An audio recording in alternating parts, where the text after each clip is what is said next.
puri na lâu tua mu xịt lệ đi el na hình lúc hôm nay xuân rèn này lâu chu đại po na xuân anh khai ra anh mu xịt na chu puri ikal chua khang mu hết ta hian không muốn nghe này gần ni lo về in thôi na nung pathian lom tak ni turin ho in chua kang u dai po na atwar nai chom pui ang u ko thera thil makin na in buang chua ho sama sai vor ma se van lăng lung ôi na chu kalvari kanga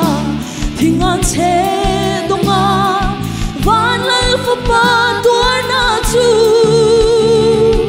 athil di thei lo na luru mun chu ho ui panang u kan tharau ta dam na ki an mu sin na chu phurin ikal chua kang mu heta hian không muốn nghe này gần ni lo về in thôi na nung pathian lom tak ni turi ho in chua kang u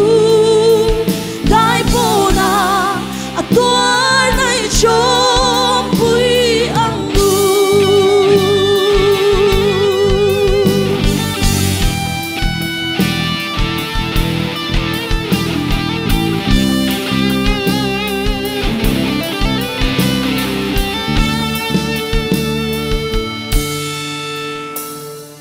lalpa ka thin lung kong khar cho hong in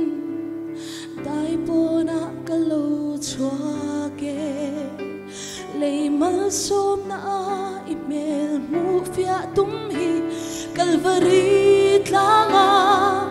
min then la ka min far na kata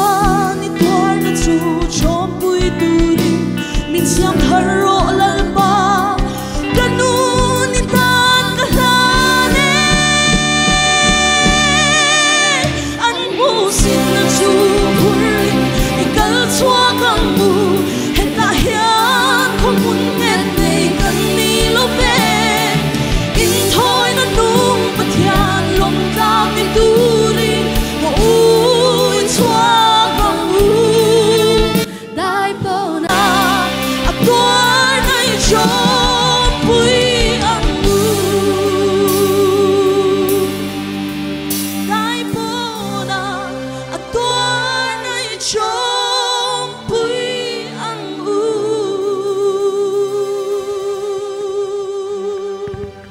Depan na fakla mas sumose